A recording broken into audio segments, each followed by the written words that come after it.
At long last, we are back. It is the No Name Cinema Society, the award-nominated film review talk show. Hello, everybody. It is Thursday, July 18th, 2019, and we are here to start our 55th series episodes. And as always, we start with a current release. And tonight we're going to be talking about the comedy Stuber, which opened in theaters this past Friday. Hi, everybody. My name is Jonathan Betzler, and after many stops and starts and delays and scheduling conflicts and technical difficulties, we are finally back for our first set of shows in 2 months, only our second of this, our fifth season. And I'm in a new place here, guys. I'm in Astoria, Queens, but a different apartment than I'm normally in Astoria. I'm further out in Astoria, and for those that know New York, will know what that means. So I'm excited to finally get going here tonight on our 55th series of episodes. I'm in a different apartment, a different cat to sit, and I'll be back here again in late August when we do our 56th series of episodes, some point in August anyway. All right, it's time to talk to our other hosts this evening. They're going to co-host with me tonight. First, my mild-mannered friend who drives an Uber at nights to make ends meet. Ladies and gentlemen, George Pappas is here. Hello, everybody. And also my other friend who's prone to rage-fueled fits of violence, even though he's a teddy bear on the inside. Ladies and gentlemen, our TV star, Devin Michaels, is back. You got to watch out for those teddy bears, JB. I have a deep-seated fear of teddy bears, as it were. Okay, so they've been held back so long. It's been so long. We all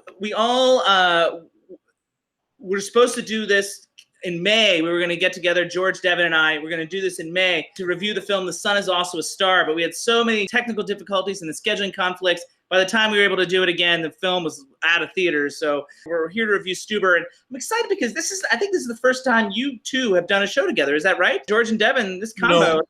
I think we have before. I don't think we've done. Was it Hair a while back, or no? That was Jim. I don't know, guys. I think it's the first one. I keep track of these things, George. You have to trust me. I do trust you. Thank you. Thank you. We came on almost to do Sun Is Also a Star, but then wound up crashing and burning. So maybe that's what I'm thinking of. Yeah. Now I can officially say this is our schedule for our 55th series episode, starting tonight, the review of Stuber, and then we're finally going to get to the Indie Spotlight every little step this Monday, July 22nd, and I'll be back in LA for that. And on Thursday, July 25th, we will be doing our classic, celebrating the 50th anniversary of The Wild Bunch. And on Monday, July 29th, the end of July, Devin will be back for our Sound Off, our 39th Sound Off, in which I'm going to do a book review. Devin's been looking forward to recasting films from 1988 for months now. We're going to recast the films Mystic Pizza, The Accused, and My Stepmother's an Alien. And I am going to count down my top 5 60s Westerns of all time based on our discussion of The Wild Bunch. So that's all coming up in the next few weeks or so. Finally excited to get this 55th series of episodes going. I am going to start drinking. I could use this beer after 2 months of no shows. I got Dos Equis here. I doubt these guys are going to drinking with me. I'm going to ask you if you're drinking, and if you hold up water, I'm officially ending the broadcast right now. Don't tell me. I don't care if you are drinking water. That's fine. Just don't announce it. Is anybody else alcohol with me, George? I didn't think so. Devin? No comment. No comment. And it's only 6 o'clock where he is, so maybe it's too early for drinking. Anyway. All right. So you guys ready to jump right into Stuber? A little summary action? Sure. Jump. Stuber. Vic is a cop who has a vendetta against a major international drug lord. And of course, his big chance to catch him comes when he is recovering from LASIK surgery and unable to drive. He decides to hire an Uber to cart him around the city to follow the breadcrumbs that will lead him to the dangerous criminal. But Stu, the unlucky Uber driver, may not have what it takes to help Vic keep the streets of LA clean. So guys, that is my summary for Stuber. You left out all the fun spoilers at the end, but otherwise pretty solid. I think that's the goal of the summary, is to not include the spoilers. So George, why don't you kick us off with opening thoughts? One sentence, George. How do you feel about it? Thumbs down. That's not even a sentence. I love it. That's how it's done. Now, the real challenge here, Devin, historically has a major issue with opening thoughts. Devin, you can do it. George has set the template. One sentence. First of all, I think I get to bank some of the words that went unused by George. No, you don't. How'd you feel about the movie? Sum it up. While there were certainly some very fun moments, this was a frustrating near miss for me. Okay, and for me, my sentence is it's a film that never recovers from its own stupidity. And I thought, you know, when we didn't get to review Sun Is Also a Star, I thought that it wasn't possible that we wind up reviewing a movie that winds up being worse than Sun Is Also a Star. But I think we might have actually found it.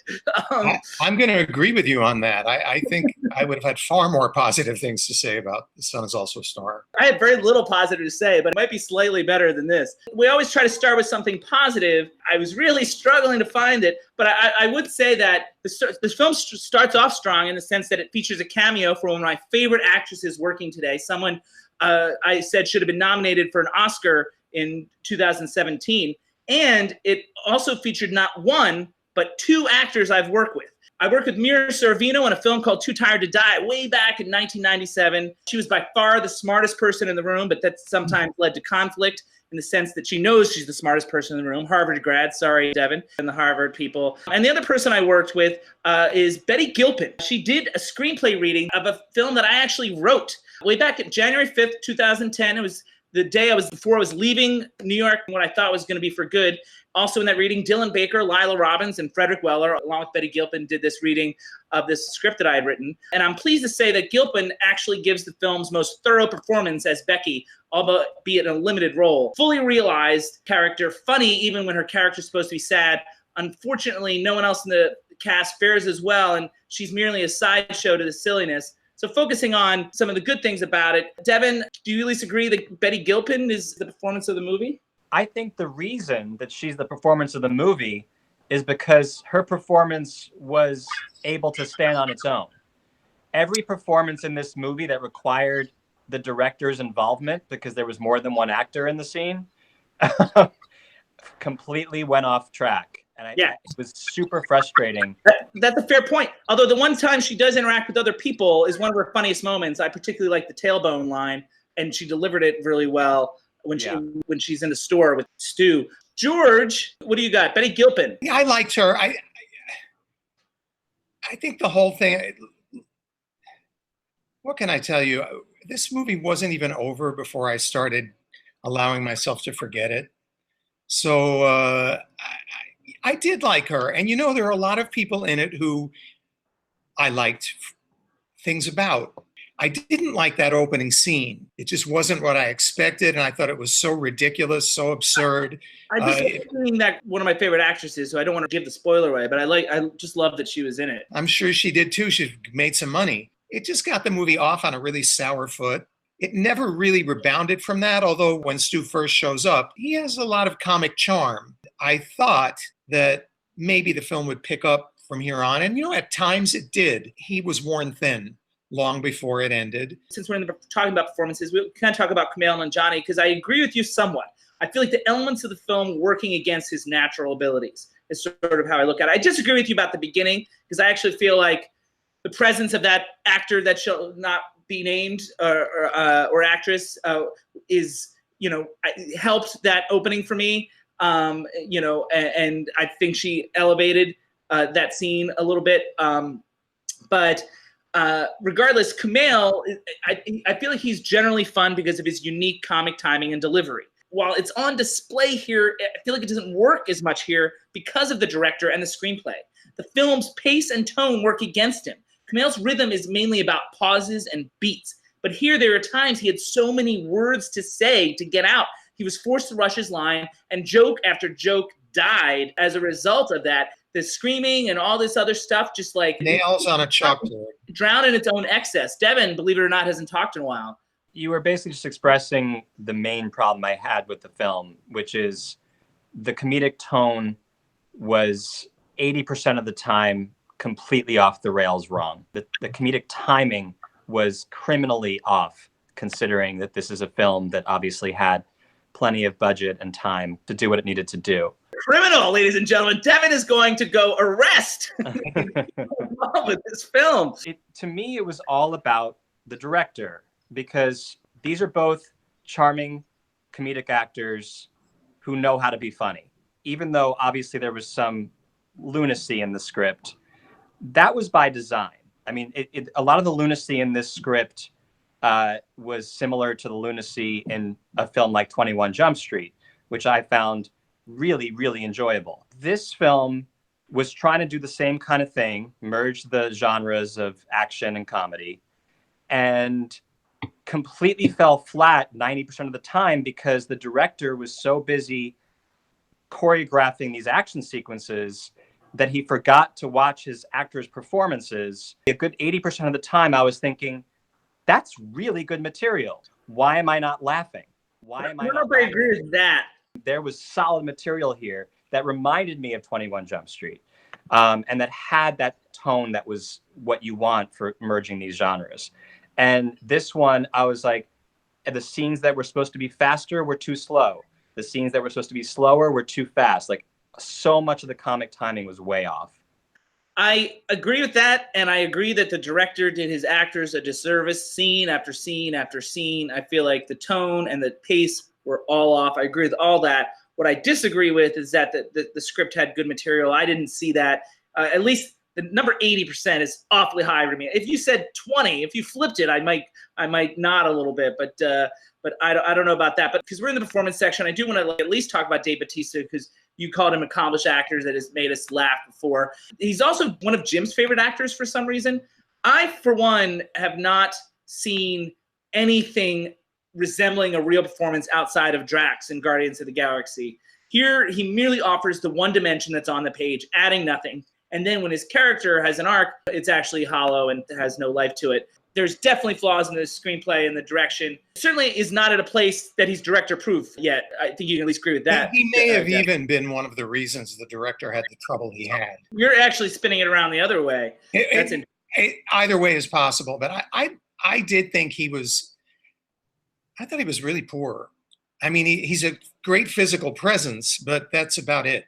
There's a unique quality of the way that Drax delivers it, but I do believe that is in the Marvel James Gunn helped make that happen. I haven't seen anything that uniquely creative from Dave Bautista in any other performance. Devin, you want to disagree?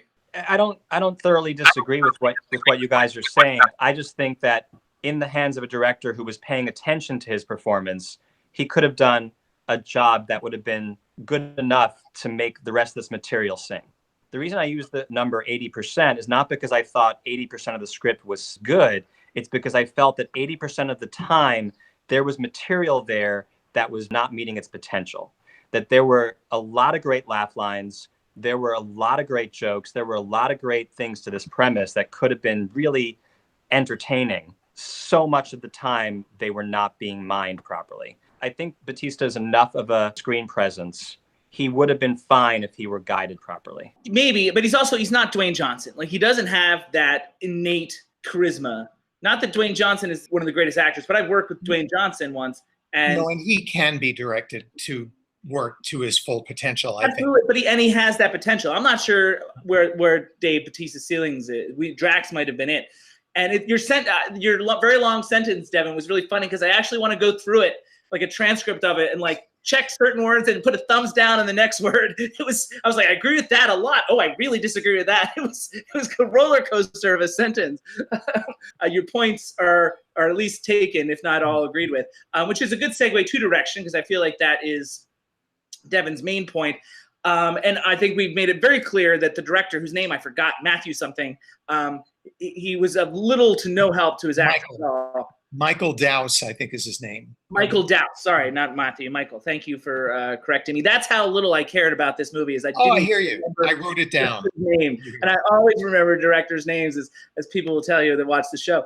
Now, I suppose from a storytelling point of view, he managed the basic storytelling elements. Scene geography is always clear, even in action scenes. And to Devin's point, it's probably better in action scenes.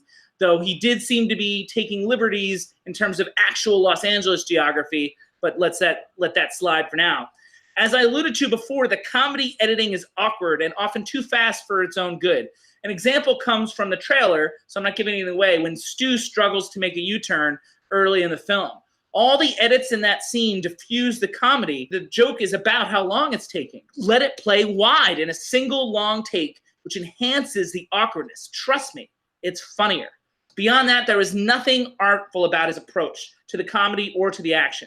So it's such a, what I consider to be a weak screenplay that left this little to get excited about. No ideas to help elevate a screenplay. And we've done this show for years, and we've seen plenty of weak screenplays that directors manage to elevate. This is not one of them. George, I expect you agree. I absolutely do. After his LASIK, when he couldn't see, when he actually gets in the car to drive, he knows better. There was no justification for him doing it. Whatever laugh could be mined from that, it was just stretched out for far too long. Yes, it took way too long. It should have been like... I mean, the point was made so fast. By the time he actually got out of the car, it was deadening. Every choice the director made seems to be counterintuitive to what's actually funny. I felt so. Which reminds me about Dave Bautista. He played blind very badly. Like, it never once did we actually believe he was struggling to see, even though the character and the screenplay was telling us over and over again. Nothing in his performance led me to believe that that was an issue. I just wanted to circle back to that. Devin, I know you don't like the director. Are my points valid about it? Yeah, no, I agree with those points you just made. And I would just add that I think overall, it sounds like part of why I like this film more than you guys, even though I felt it was a miss, is because I find something particularly good to mine in combining the comedy and action genres. In our 1988 review, we've seen it done well. In fact, one of the best ever from 1988 in emerging action and comedy. You know where I'm heading with this, I hope. Yes, Midnight Run. Even I knew that, and I wasn't part of that conversation. Midnight Run was 100 times better than this, partially because it was also just really had a lot of heart and a lot of other things going on besides the action and the comedy. But I mean, like, that is what you need to do. Not necessarily. There's not much heart in 21 Jump Street. I don't know if you've seen it, but I have. I enjoyed it more than I thought I would. I really enjoyed it a lot more than I expected to. Part of why this movie was so frustrating to watch is because I saw what it could be. Like, every few minutes, I was reminded what it could have been. A lot of the realism of the action, some of that violence was really brutal. A lot of that violence and action could have merged so beautifully with the humor, and it kept not quite working because the most important thing, which is the two main leads having good comic timing when they're talking to each other, was consistently not happening. But in terms of what his strengths are as a director, I did see that some of those action sequences and some of the violence and the way it was portrayed did strike the right chords. Well staged. But they were well staged, very basic action elements. The choreography and geography of the action sequences were not confusing. They weren't super exciting, but at least they were clear. And in terms of the 30-year comparison to Midnight Run, we've shifted so much culturally since then. It's not just the direction here, but the screenplay, I think, made those decisions in a way that I agreed with. If a piece of metal goes through someone's head, instantly killing them really in a gruesome way, if we saw that in Midnight Run, we would like run away screaming and be like, this is the worst movie I've ever seen. And all the comedy would leave the room permanently. But like, we've come to a different place and we're in a darker kind of zeitgeist right now. And it's like, oh yeah, that spike just went through that person's head. And it's completely realistically shown and graphically shown. And it's funny. And so I think there were so many instances when that choice was made, like, yeah, that's where we are. And let's go for it. And it could have been funny. And it occasionally was. And it mostly wasn't because of that consistent problem with the two leads talking. I thought those things got in the way of the comedy. And in addition to the fact that the comedy wasn't being particularly well played, it was discordant. And it's just like, it made it harder to go along with the laughs for me. Did you see This Is the End? I did not. This Is the End and 21 Jump Street are good examples, I think, of when that was done well. Devin really trying to pump up Jonah Hill right now. Those guys do a lot really well. I'm not knocking 21 Jump Street. I don't see why 21 Jump Street is the bar where Midnight Run maybe should be. Midnight Run is so different, and it's fulfilling so many different cultural expectations. But that can be a goal. Like, that can be a nice goal for a movie. Let's set a higher bar for ourselves. I don't nothing copy the movie, but one thing that it could copy is character development. And I'll get to that momentarily because we are moving to the screenplay. And the main issue with the screenplay for me. Like a premise of a film is its foundation, and that never worked for me. And as a result, the film can't sustain its own weight. None of it works for me, really. The contrivance of the LASIK surgery, the Uber driver staying with him that whole time, that didn't work for me at all. Now, far-fetched ideas can work, and Absolutely. like 21 Jump Street, but you have to figure out a way to sell it, either through style or some clever plot elements, and they never managed to do that. So that right off the bat, they had a sort of a wild idea, and they never took the time or effort to really sell it to us in a way that we could believe.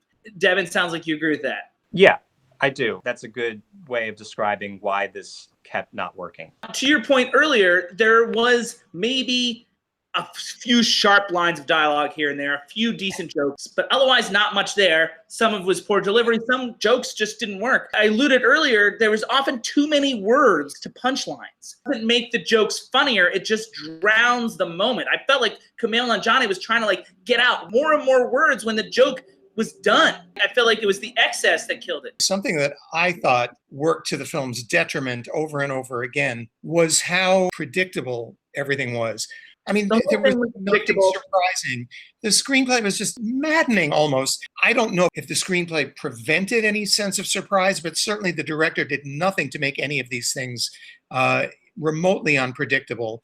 Now, you mentioned something earlier. I loved what you said about how excessive verbiage really killed the laughs.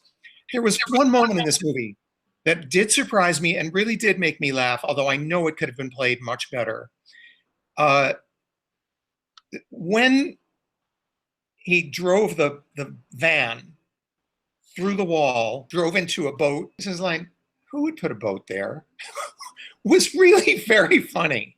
It was like the one thing that happened throughout the movie that really did surprise me. That really was off the wall. And I think that's a Preston Sturges kind of moment. Yeah, and I honestly, if he delivered it as well as I had, that line might have gotten a laugh from the audience. But it did make me chuckle. He did bury it. It was such a shame. It was a clever little moment, and he spoke it too quietly, and it was just like a toss-off. And the camera wasn't even on. I blame that on the director, actually. The director's got to find the shot that highlights that moment a little more. The camera wasn't even on him when he said it. Yeah, predictability. Yeah, I mean, like a lot of I think comes from lack of character development. I mean, the cookie cutter, generic, one-dimensional characters, cookie cutter, generic scenarios, including a terrible, unnecessary scene that's forced in which the two leads fight each other with so much else going on and so much else at stake elsewhere in their world. Fighting each other is just such a waste of time, and it's not even funny enough to make it worthwhile. If the film ever had me, that's where it lost me for good. That's where it jumped the shark. All this generic and cookie cutterness leads to a generic, uninteresting cookie cutter comedy that winds up as predictable as it is disappointing. I can say I thought that scene, was it the strip club, whatever it was? I actually thought that was a better scene than most of the scenes in the movie. I thought that woman was good. I like the man. I like the stripper. And he was good too. That conversation was a high point in the film. Yeah, I had hope for a second during that scene. I was kind of hoping that actor would come back, actually. Yeah. Devin. Yeah, I mean, well, first of all, as you know, I'm a big fan of Shameless, and that's where he hails from. Do you hear what I'm saying about the cookie cutter genericness of the characters and the scenarios? Well, I mean, yes and no. I hear what you're saying, but I think it's another example of you wanting to compare this to Midnight Run. Not necessarily. I didn't think of the Midnight Run thing until you started talking about it. In general, whether you're saying the words Midnight Run or not, it sounds like both of you are wanting to have certain expectations of this film that maybe aren't even fair before you even turn it on. I'm agreeing with you that it didn't work, but I think that you can have two different sets of expectations. You can have an expectation of, I don't know what this is going to be, and then be blown away by something like Midnight Run that hits all the genres beautifully. Or you can go in and say, this is a Jonah Hill movie about the end of the world, and it's either going to work consistently and make me laugh, or it's not. Well, and look, it's going to tap into the resources of these charming comedic actors, and it's going to combine it with some fun action, or it's not. Let's stick with 21 Jump Street, since that's the one we've all seen. One thing I'll say about that is, certainly it's silly, but one thing it did have, those characters were fully realized. They had dimension. Even in comedy, the characters require dimension. Absolutely. Of course they do, but I think that it's not like those had any more distinct dimension. It was just that we wanted to see more of the give and take between those two actors because their comic timing was working. I agree with that their comic time is working. I disagree that they had the same amount of character development. I feel like 21 Jump Street, partially due to the actors working the scenes maybe a little bit more, I feel like those two characters had more going on, where these guys are playing basically one note throughout the whole movie with some suggestion of change, but not really. But to your point, I agree. They had zero chemistry, Bautista and Nanjiani. They really did. All right, we agree about that, which leads us to the T word, ladies and gentlemen, the theme section, with both these guys usually tend to enjoy. It used to be something that Davey would hate and feared. Our current cast of characters really gets behind it. I only found one theme that I came up with, and it has to do with masculinity, challenging the traditional concepts associated with being a man. The film suggests that violence and aggression doesn't need to be what makes a man, but also the film undercuts its own message at times with some of the turns that Nanjiani's character makes, so it might be a failed theme. I think they wanted to suggest that assertiveness and standing up for yourself is really what makes a man, but that kind of gets muddled in all the mess of the film.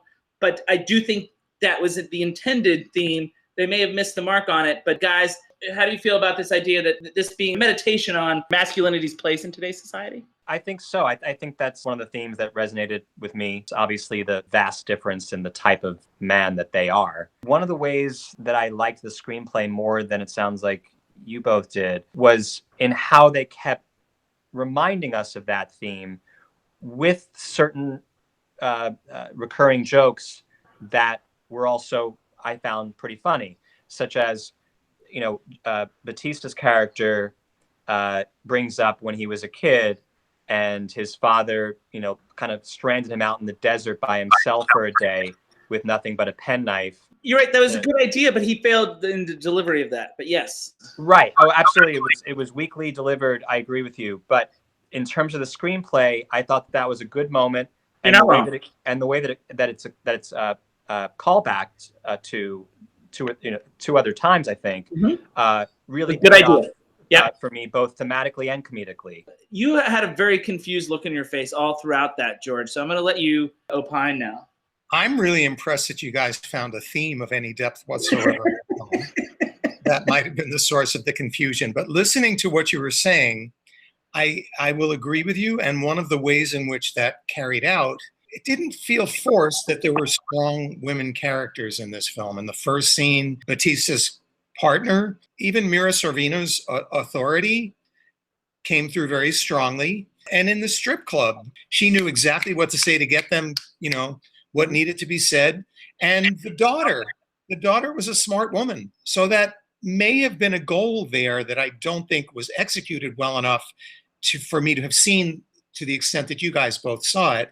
But the fact that the women were presented as well as they were would indicate that that was part of this film's intention. And I guess the byproduct of that is how do these two polar opposites of men navigate themselves in a world where women are more assertive and they don't accept either the rage behavior or the nebbish, nerdy behavior as much. The film, as it relates to masculinity, is also about how modern man is navigating himself in an increasingly changing world, especially as it relates to his relationship with all kinds of women, whether it's superiors, girlfriends, potential girlfriends, love interests, daughters, etc. Yeah. Right. And so the shameless guy was interesting because you were talking about how do we navigate in this different world where we are embracing powerful women and so on. That there's something about where he mined most of his comedy as a timid, so vulnerable stripper. Yes. Sometimes I need to get beat. She's right to beat me. Right. But he's also the object of desire, right? He's the yes, exactly. Our 56th series of episodes will start on August 15th, 2019, with a review of The Kitchen, which is a female empowerment kind of movie. It takes place in 1978. In the meantime, however, we are back this Monday with our Indie Spotlight. I'll be back in LA, and we're going to do another documentary about the making of the most recent version of A Chorus Line for Broadway. It's called Every Little Step. And that'll be this upcoming Monday, July 22nd. In the meantime, ladies and gentlemen, this meeting of the No Name Cinema Society is adjourned.